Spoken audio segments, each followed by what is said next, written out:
Welcome to the podcast. I'm glad you're here. Glad to be here today myself. And today we're going to talk about 10 tips for staying sober during COVID-19. Little article I pulled up from North Shore University Health System. I'll make sure I put the link in the show notes if you'd like to check it out yourself. Before we do that, this episode's brought to you by Promises Behavioral Health. If you're struggling through the pains of addiction, a mental health disorder, now's the time to seek some help. Maybe it's affected you. Maybe it's affected your job. Maybe it's affected your loved one. Maybe it's your social life, relationship. Maybe you're just exhausted like I was. Got to a point where you just don't give a shit anymore and you're just over it. You're willing to go to any length to get sober. Are you tired of doing the same thing over and over while telling yourself you're going to quit? I've been there. You're not alone. Let this be the opportunity for you to get back on track, get back to the real you, start learning about who you are. I'm still learning about who I am every day. Some days are better than others, I'll tell you that much. But what am I, 7 years into this little recovery journey? I got a long way to go. And man, one of the best decisions I ever made, and you could do it too. Promises Behavioral Health is here. They can help you with some of that. They can answer some questions for you or your loved one at that. Here's what you can do. If you want some more information, you want to ask some of those questions, you can go to promisesbehavioralhealth.com/soberguy. That's promisesbehavioralhealth.com/soberguy. Or you can just call 888-205-1890. That's 888-205-1890. Tell them that you heard about them from that Sober Guy podcast. They're a great team over there. They care. They got loved ones. They have friends. They have people working for Promises that are in recovery as well. So they get it, is the point I'm trying to make. So give them a shout out. I'll give them a shout out. Love you guys. Thanks for supporting that Sober Guy and being a valid resource for us to lean on. All right. If you want to go to thatsoberguy.com for hats, for hoodies, there's some t-shirts over there. We have a resources tab as well.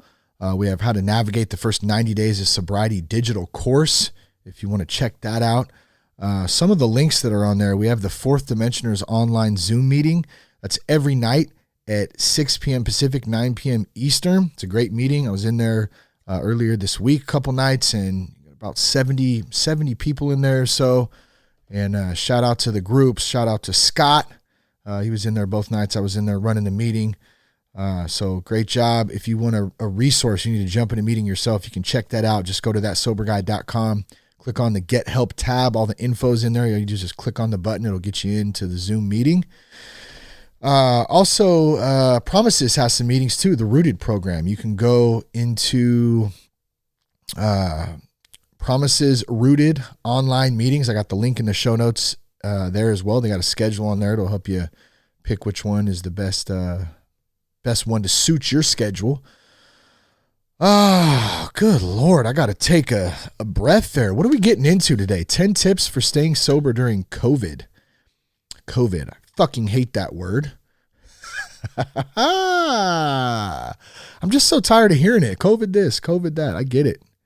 It's a weird time right now. But man, there's so many people struggling. I just did a podcast for the corporate one earlier during the regular workday hours we talked to one of our EAP counselors, and we submitted an article in our company newsletter, which goes out to about 23,000 people. And we had a bunch of questions come back, and I kind of teed those up for our EAP counselor to go over some of them. Man, like the majority of them were all about depression, anxiety. How do I deal with, working from home and not working at all if I'm off because my kids are in school or doing distance learning, all kinds of crazy stuff going on right now. And the point being is there is a lot of people going through it right now. And I think the main point of that is just know that you're not alone. I'm not alone. There's a lot of people that are going through it. And that's why we do podcasts. That's why we do meetings. That's why we try to stick together in this and create community and fellowship, have mentors, have sponsors, friends, family that support us.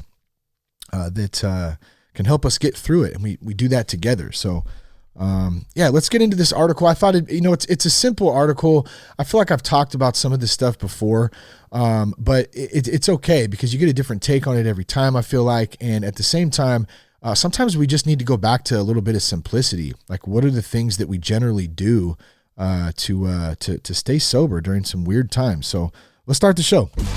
That Sober Guy podcast contains adult content, merciless truth, and emotional nudity. Listener discretion is advised. I'm Shane Raymer. You're listening to That Sober Guy podcast, and we help people stay sober. Thank you. You can check us out at thatsoberguy.com. You can connect with us on Instagram at RealThatSoberGuy. And on Twitter at Shane Raymer. This is Humans music playing if you're interested. I get a lot of emails and comments about, man, what song is that? You're never bringing me down. Check out Humans music. Some great jams on there. Shout out to those guys. So we're going to talk about 10 tips for staying sober during this COVID shit that's going on.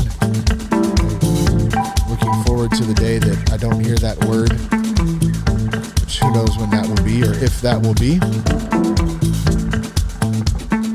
This article comes to you from North Shore University Health System, northshore.org. I'll put the link in the show notes so you can check it out if you want. Make sure we give these guys credit.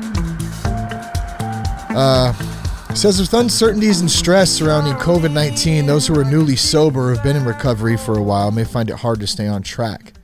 Maintaining a routine during this time can greatly benefit people with substance use disorders, as creating an environment of stability leads to decreased anxiety and increased well-being. All the shit, all the stuff. What are you going through right now? What's going on in your life? I know what's going on in mine. A lot of ups and downs. A lot of good days, some weird days. I think for me, it's all about trying to stay in gratitude, trying to know that God has me right where I'm supposed to be, even if it feels like I should be somewhere else, or I want to be somewhere else, or I should be doing this. That's what gets me in trouble, is that thinking. When I'm able to accept, so we talk a lot about acceptance, right? Accepting things in our life, accepting that life isn't going to roll out on Shane's terms all the time. You know, I got to learn to accept the fact that life is on life's terms, not on my terms, which is not an easy thing to do. And then that's just in general, right? And then let's throw a crazy virus and economic shutdown and an election and just constant bombardment from media, social media, if you're plugged into those platforms, work, being a parent, being in a marriage or a relationship. I mean, all those, just life. Okay, right. We can put it all in one little sack there. Call it life. Well, life is fucking tough sometimes, right?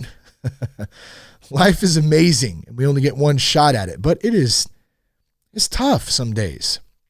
It's like, how do we deal with it? How do we like just go about our day-to-day business and be patient, be kind, be nice. Don't be an asshole. I can tend to be an asshole sometimes. Probably, depending on what day it is, depending on what's going on. I was in a meeting earlier this week and, I kind of had a bad attitude. Didn't really want to be there, to be honest. I've just kind of been in a weird mode lately. And the only thing that kept coming back to me was just like, I want to tell the world to go fuck itself. Like, and excuse my language. Excuse it. I've been trying to not just have that attitude sometimes, although it feels so good sometimes just to get it out. I don't like it because it brings on a sense of anger. And I don't want that in my life. At the same time, I can't help it sometimes, as much as I want to. And so it's not just the words, but it's the intention behind the words and the feeling that was behind that. I just want to tell the world to go F itself. Like, man, dude, that's, and that's not, that was a moment, right? I was feeling a certain way in that moment for a couple of hours. And, this whole thing, trying to go through a lot of this stuff, and people say, well, you're angry. Man, and I've heard it. Well, man, Shane sounds like he's angry. Well, I am fucking angry sometimes. I get angry. I'm not going to deny that or try to act like I'm not angry. I'm perfect. fucking angry sometimes. Sorry. You know what I'm saying? And I'm not saying that's okay. I'm not saying that it's justified and that I should be an angry jerk either.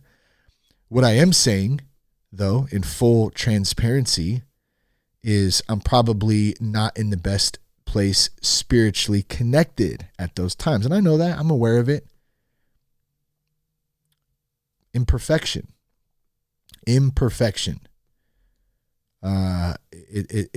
It's a daily battle, a daily struggle, a daily practice of trying to kind of navigate through this thing called life on the daily, and then add in all this other stuff going on right now. Dude, some days are rough. So if you're feeling me out there on this, and I'm going to get to this list here right now, get off my little soapbox, I just want you to know that it's going to be okay. I know in my heart that it's going to be okay. Everything's going to be just the way it is, just the way it's supposed to be. And if you doubt that, we can run back to a saying that I first heard from my good buddy Seth, who, by the way, just celebrated 10 years sober. Man, let's get a round of applause for Mr. Manter. Congratulations to Seth, my good buddy, man. It's 10 years, man. He helped pave the way for my ass. I know that. And he's had a profound effect on a lot of people, not just in our circle, but through the podcast that he's done, on this show, and just being the dude that he is. So big shout out to him. 10 years. Love you, brother. And thank you for heading it up. It's pretty amazing. But if we get into some of these 10 tips for staying sober, I just kind of want to bring it back to the simplicity. What are the main things that we need to do? And I fall into this thing where I get stuck trying to check the boxes. And you can call it laziness. You can call it non-motivation. You can call it just a lack of interest. I don't know. Sometimes you're on fire for shit and sometimes you're not. And I think we need to be aware of that, number one. And number two, I got to be careful with that kind of stuff too. I give a shout out to Buddy this week. For those of you maybe just tuning in for the first time, Buddy is my sponsor. He's my friend, a spiritual advisor doing some awesome work. And man, I gotta lean on him sometimes to just tell my ass, like, I need you to get to a meeting. He told me that earlier this week. I need you to get to a couple meetings. He knows, and I know too, but I'm not going to admit it. And that's why it's so important to have those people that love you in your corner like that, to tell you what you need to do sometimes, because sometimes we need that. It's so important to have that community, those people around you, that fellowship. And I understand it's tough right now with the rooms still not open. We're having to rely on Zoom meetings, which are great. You can sit there in your fucking underwear if you want. Don't turn the video on, please, if you're going to do that. But you can. You don't have to leave your own house. Now, contrary to that, in my own expert opinion, because I'm so fucking smart, in my own opinion, we need to be in the rooms. Yes, so I said it. But for real, I feel like I like to be in person. There's something about that fellowship, that social interaction. And we're not getting that right now because there's a lot of things that are still closed. So without going too far down that road, we're doing the best we can. There's still options out there. And let's get to our list here. Number 1, 10 tips for staying sober during COVID-19. Number 1, we're just talking about it. Attend a virtual recovery meeting. Once again, go to thatsoberguide.com, click on the Get Help tab. There's a couple of links in there that'll get you into the Fourth Dimensioners meeting or the Rooted Promises meetings. There's also a list on here, Smart Recovery. It looks like these guys may be out of Illinois because there's some Illinois, Chicago links in here. But you got some Chicago remote online meetings if you're in the Chicago area. And there's a whole, just Google or look up whatever search engine, DuckDuckGo, Bing, whatever it is that you use. Look up Zoom AA meetings or online recovery meetings. You'll find some in your area. And try out a couple of them. I have some that my buddy Mark sent me. Thank you, Mark, down in LA area. I got a couple, one Monday, one Friday. I probably need to jump in. It's been a couple of weeks on those day ones, but get yourself a good little schedule of some options so you can rely on those. It's huge.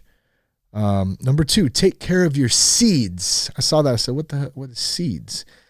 Well, seeds, it looks like it's an acronym for sleep, eating healthy, exercise, doctor or therapy groups, and sober. So sleep, maintaining a regular sleep schedule can improve your mood, health, and productivity. Eating healthy, nourishing your body with the nutrients it needs that will help you feel like your best self. Those 2 things, highly underrated. Good night's sleep and eating halfway decent. Man, I feel a huge difference when I eat like shit versus when I eat well. And that's an ongoing battle for me. I like sugar. Said it before. And obviously it's an ongoing thing. Some weeks are better than others. Some days are better than others. Some months are better than others, but those 2 things are huge. And then exercise. Exercise is a natural energy and mood booster. Hell yeah, it is. Take a walk around the block, access free exercise and yoga classes online. Doing CrossFit, going to the gym, being in that community, huge part of our lives, huge part of Jess and I's, and the kids. The kids work out with us there sometimes, and that's awesome too. I mean, that is a high in itself. I was just mentioning that this morning, I think, when I was chatting with Buddy about just walking, getting it going, man. He was talking about he's going to start running, getting back into running again. And that high, that mood, energy booster, like it says here, is huge. There's something about it that just does something to your brain. Get that serotonin going in. Is it serotonin? Yeah.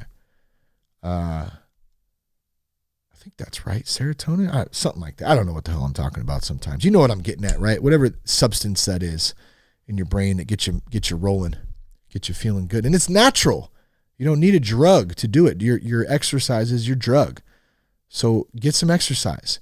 Doctor or therapy groups. You're not alone in this journey. Reach out to therapists or support groups. Jess and I were doing and we're no longer doing this due to some scheduling conflicts and other things that kind of went on. But we were doing telehealth marriage counseling for months earlier this year. I think we did about let's see, we're in October now. Yeah, we did, I don't know, roughly 6-7 months, I think, of that, just every week, every other week. Sometimes we missed a week, but for the most part, a few times a month for sure. And that was huge.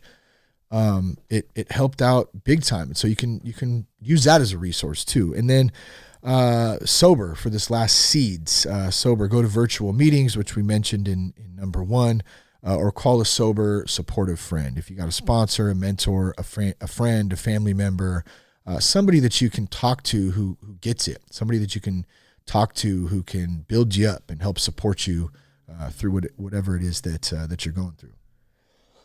I was going to mute it, but I just decided to be lazy and not do it instead. Get outside. Number 3, get your ass outside. Get your butt outside. Got to get some air. Get in the trees. Get out.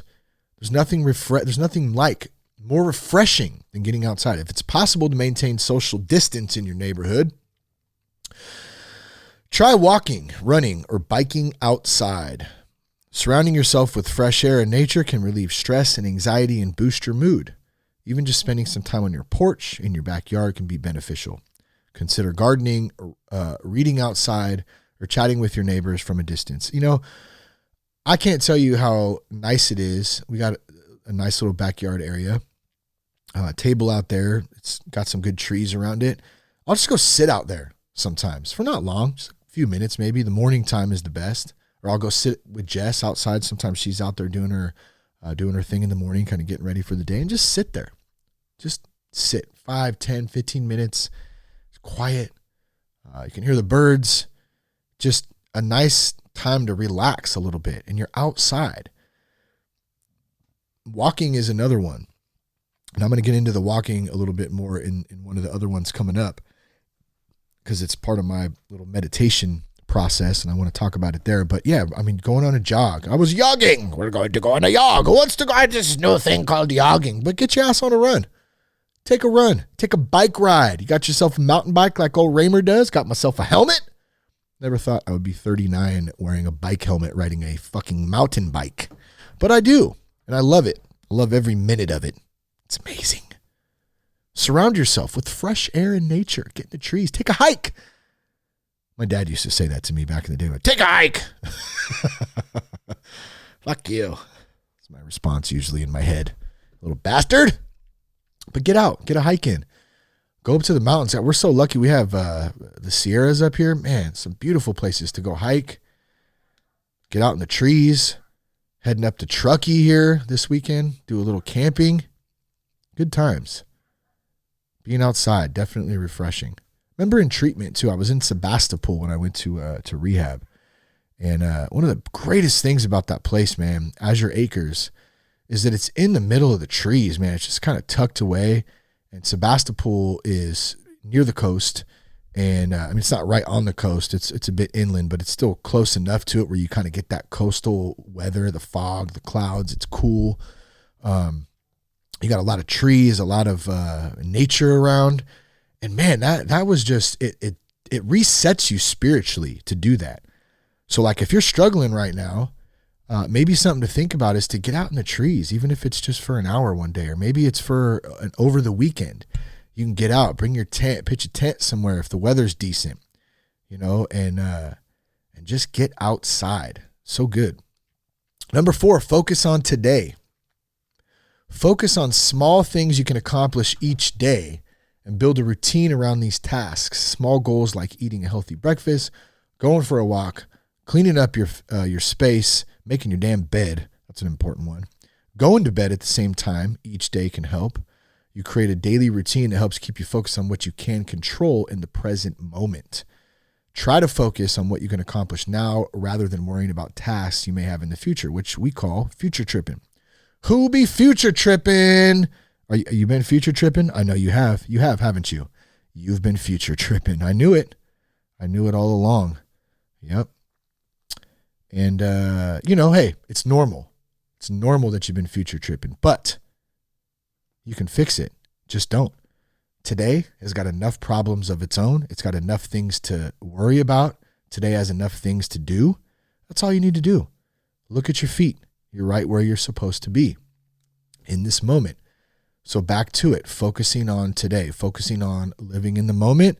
Maybe you do what I do. You make yourself a list, what you got to do for the day. Sometimes at the end of the day, I'll make a list for what I need to do the following day. Obviously, I keep a calendar as well. I have a nice big desk calendar here. That's been helping immensely. Who uses the word immensely? That's been working immensely. I just used it. So there it is. But I got a big, huge calendar and a big, huge, just kidding. You thought I was going to say it. Dirty bastard. Just a jokester. But we got to focus on today. We really do. And that's what grounds me the most and helps me be out of my own head, not be future tripping, not worrying about the thing. It doesn't mean I'm lazy and I'm not going to accomplish things and have goals. It just means that I might write those things out and I'm going to leave them for the next day when I need to get to them. I'm not going to trip on them. I'm going to get done what's in front of me. Do what's in front of me. It's a great way to practice focusing on today. Number 5, meditate. Remember to breathe. Watch your breath go in and out for 2 minutes. Try a free guided meditation app on your phone. Focus on mindfulness. These activities can help you stay present and focus on each moment of the day rather than what lies ahead in the past. Rather than what lies ahead in the future or what has happened in the past. So we just kind of talked about that with number 4, focusing on today. Meditating, getting in that space can help you do that. I want to share one of my favorite meditations. It's a guided meditation. It's on the Meditation Studio app by Muse. It's called Ease with Everything. I can't tell you how many times I've mentioned this. It's by Noah Levine. I've said it many, many times on the podcast. But it's 11-minute guided meditation. It's one of my favorites. I'm actually going to do it when I get done today. And it is something that helps to reset. I have a really hard time sitting still and being in silence and actually shutting my eyes. And it's a practice. one of the other things, and that's, I guess, point to that was that's why I like the guided meditation in this one by Noah. He's got a couple of them on here too. The other one is Learn to Forgive. It's a 9-minute one. And then Compassion for Suffering. It's a 5-minute one. And there's a bunch of other teachers, instructors on here too, and different collections that you can find if you're looking for a meditation at Meditation Studio. And we have no affiliation with this Meditation Studio. It's just something I like to personally use.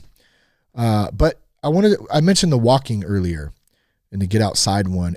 And for me, a great way to meditate is walking. That's kind of how I best can focus is when I'm kind of moving and walking the dog in the morning. I have different routes that I go, and I can really just relax, and I can really focus on either nothing, or if I'm just enjoying the trees, enjoying the walk, trying to be in the moment the best I can, trying to enjoy my dog, trying to just even talk to him. He can't talk back. I wish he could. He looks like he could talk back. We call him the man in a dog suit because he looks like he can, but I'm trying to be the best I can in the moment. Sometimes I'll put some music on. Sometimes I'll put a church sermon on. Sometimes I'll put a podcast on. Sometimes I don't want to listen to anything because I've just had too much going on in my head. I just want it to be silent. I want to hear the birds. I want to hear the cars go by. I want to hear just my footsteps. That's a really great way for me to start my day. So getting up before anyone's up, I'm always the first one up, and getting some coffee, getting the dog, throwing something on real quick, and getting out the door when the sun's just coming up and getting a good walk in. 30 minutes. That's probably average. Sometimes it's longer. But it's a pretty decent time that I can kind of get set for the day. And I'll think a little bit about what I got to do that day too, kind of prepare myself for what's ahead. And that helps me to be in the right state of mind for the day. So when we talk about meditation, I bring that up because a lot of people are scared away by meditation. Well, it doesn't always have to look like, everybody's different. Some things work for others that don't for the other person and vice versa. So, it's not sitting on a pillow and staying silent for, an hour. It doesn't have to be like that. Or it can look like that too. But what I'm saying is do what works best for you. For me, I like to walk, kind of get that little meditation thing going on in that time. Number 6, practice gratitude. This is a huge one. I feel like it's pretty cliche. It's also pretty damn true. What are you grateful for? Are you busy bitching about everything you don't have, or are you busy staying grateful about all the shit God's blessed you with and that you have right now, including your life right now? The ability to take a breath, the ability to have 2 legs to walk on, or 2 arms, or 2 hands, or 2 eyes, or whatever it is that you're going through right now. There's always something that we can look to gratitude. And is it easy all the time? Absolutely not. Maybe the circumstances are death, the death of a loved one, or maybe the circumstances are something serious, a job loss, or how am I going to pay my rent? Like, I get it. I'm not trying to be an ass and say, you need to just be perfectly happy. That's not what I'm saying. Gratitude and happiness are 2 different things, so number 1, I choose to be happy. Number 2, I can choose to show gratitude in certain spaces. So what does that look like? Well, for me, it's really simple, actually. It's just saying, man, I'm so grateful that I've been blessed with this beautiful family. My 2 kids, my wife, our dog, our cat, house, the ability to go to work every day right now. Man, just simple things. The ability to okay, let's say I know this is kind of a funny one. It's not super serious, but it really is a good point to this. We mentioned exercise earlier, right? So for those of you who get after it, when you're in that spot and let's say you're trying to do a mile run for time, right? And it's a hot day out. Maybe I just experienced this a couple weeks ago. I'm trying to go hard. I want to beat my time. I think my mile time was 7 minutes and 15 seconds or something. That's not bad for a 39-year-old man, right? Not too bad. Well, as I'm coming back, I'm about 3/4 of the way done, and I'm gassed. And I still have I know that there's still some more of the workout to go after I get back. This is just kind of the beginning of it. I'm gassed on the way, And God, it's so annoying when there's dogs and cars driving by in the background. It distracts me. You're distracting my important podcast, dog. Shut up. I don't know if you can hear him, little bastard. He's probably a nice dog. I'm just kidding. I'm going to pet him. I'll pet you, dog. But anyways, I'm coming back and I'm gassed. And so my first thought, which learned this from Mark Lundholm, first thought wrong, second thought wrong, shout out to Mark. Third thought wrong usually, and maybe the fourth time I'll actually get it. But my first thought is, man, this fucking sucks. My legs hurt, I'm gassed right now, man, I'm not doing very well, I should be faster. I start just immediately self-deprivating. Is that the right word, deprivating? Self-analyzing, all that stuff that you do. And start going down, and then it hits me, like first thought, second thought, third thought. I'm like, wait a minute, man, dude, like, thank God I have two legs right now that I can run on. Like, thank God I have an opportunity that our gym is open right now and that I'm here with my friends, like getting a good ass workout in. Thank God I'm healthy enough to do this. And immediately it switches, and immediately I feel no more pain in my legs. I don't feel as gassed as I was. I'm still tired, but I don't feel gassed. I don't feel sorry for myself, and so take that concept and apply it to whatever situation it may be. And it's a really good example that 99% of the shit we do is mental toughness, mental exercise. And how do we practice that? How do we get better and strong? We just do it. We do it by working, a program, showing up, being available. And so practicing gratitude is a really, really good one. Actually, I didn't read the little description here. Let me do that before we move on. Number 6, practicing gratitude. Write down 3 new things you're grateful for each day, or journal. Great idea. About a positive experience you've had in the last 24 hours, no matter how small it may seem. Expressing gratitude for the people, experiences, and things in your life can help you remember what's important to you and bring positivity to your daily routine. So journaling is a great way. Jotting them down. Take your phone, get on your little notes, your notepad on your phone. What are 3 things you're grateful for? Do it right now. If you can, do it right now. And if you can't do it right now, do it as soon as you can. And then go back and look at it later on before bed, or look at it in the morning before you start your day. And then maybe jot down 3 new things you're grateful for. That's the kind of stuff that seems, it seems kind of pointless at first, right? Oh, it's dumb, you might say. But it's really actually pretty powerful when you take the time, the 5 whole minutes it takes to do it. Number 7, express kindness. Express kindness through a text, email, or a phone call. Try reaching out to a new person each day. Spreading positivity and thanking those around you for the ways they enhance your life can help to build strong social connections that are essential to maintaining recovery. So, great one. Tell someone you love them. Tell them they're doing a good job. Tell them you appreciate them. I'll say right now, thank you to everyone who listens to the show, who, number 1, supports the show, and then who hits us up on Instagram or Twitter sometimes, or emails me and just says, hey, man, the show's really helped. I appreciate it. Thank you. Like, thank you. That means so much to me. And I love responding to that stuff and just saying, hey, like, man, thank you so much. You guys don't know how much this platform, the podcast, the community, Sober Guy community, has helped me stay sober. So thank you. See, I'm practicing number 7. I'm expressing kindness. You can hear the kindness in my voice. Isn't it so kind? I'm so kind right now. But for real. Number 8, avoid news overload. I can be guilty of this, especially right now with all that's going on. I want to be up to date. My news source is better than yours. Your news source sucks. And then they say the same thing. You should look at this news. And I say, fuck you. You should look at this news. And then we go back and forth. The Hegelian dialectic. Look up the Hegelian dialectic, by the way. That's what's going on right now. What's been going on for a long time. Consistent end fighting in a circle of never-ending debate with a desired outcome, which is pushed upon by the... Yeah, I'll just stop right there.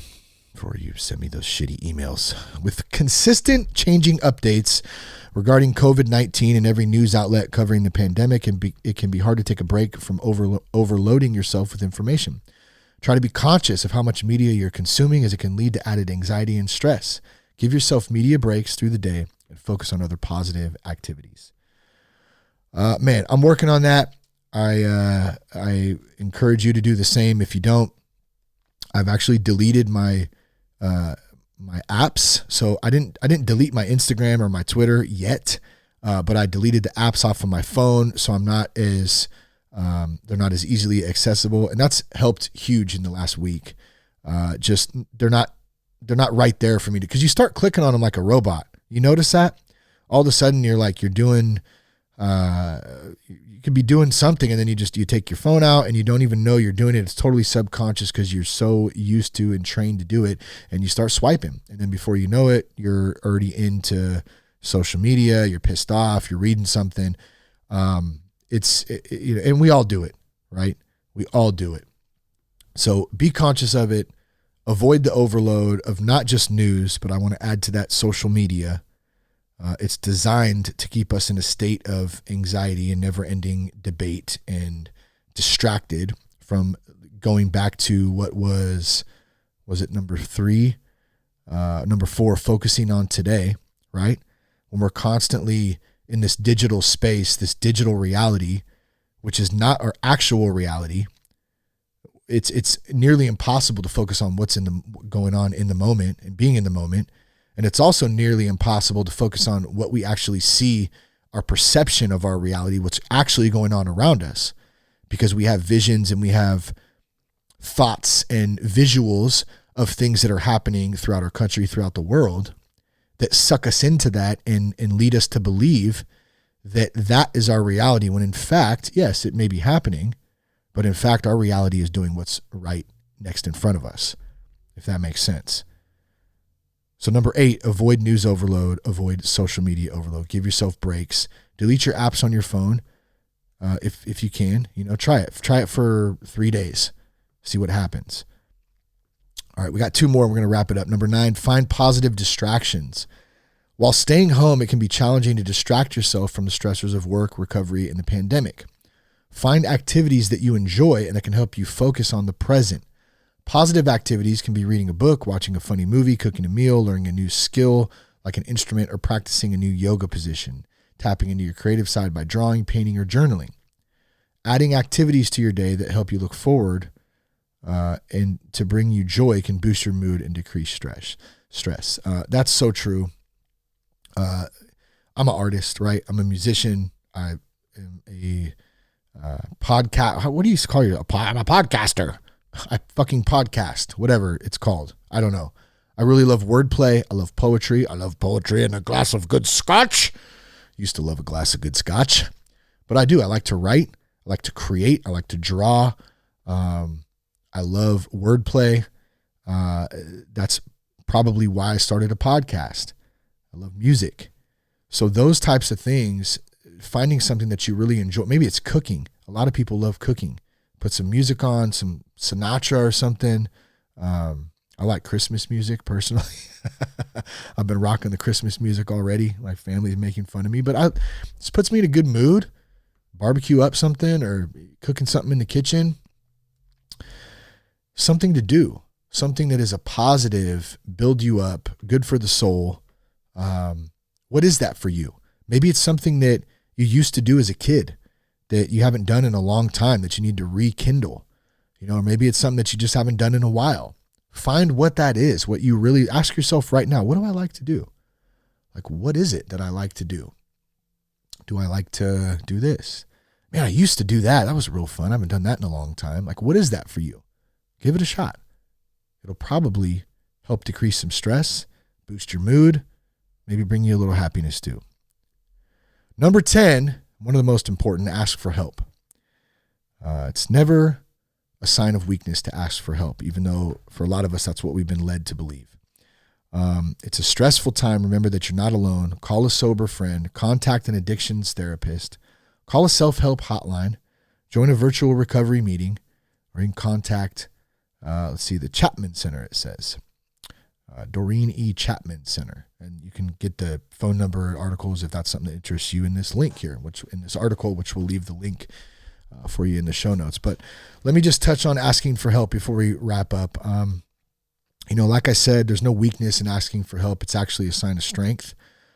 So if you're struggling and man, you don't know how to do it, I get where you're coming from on that. It took me the better course of almost a year to finally admit to really how I was feeling, what was going on, and actually ask for help. I went back and forth for a long time. Had little bouts of kind of reaching out a little bit, but it was never like that all in. I'm all in, and I can tell you one thing, as hard as it was to do, I can remember that day when I finally took my last drink and I told Jess that I needed some help.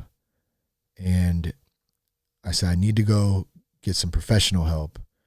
Man, it was just the biggest relief, the biggest weight off of my shoulders. It felt like just 1,000 pounds was lifted off of me, even though I knew that I had a long road ahead and now it was time to take some action.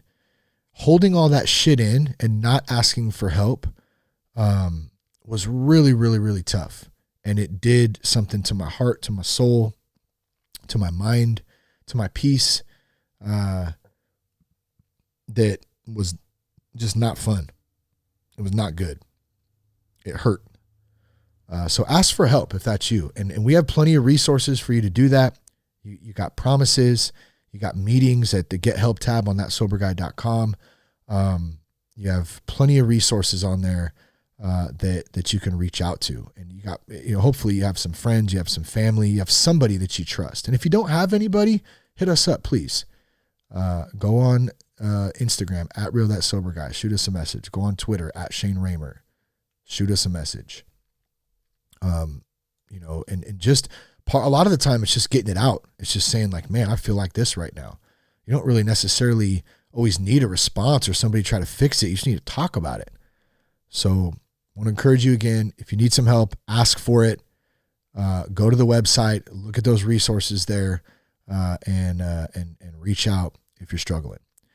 I appreciate you guys. Thank you again for tuning in today. Thanks to Promises. Gosh, what else, man? Check us out at thatsoberguy.com. I want to encourage you. Stay sober, put the work in. Hope something spoke to you today. Share the podcast with a friend too, please. Peace, love, and respect. Keep your blood clean.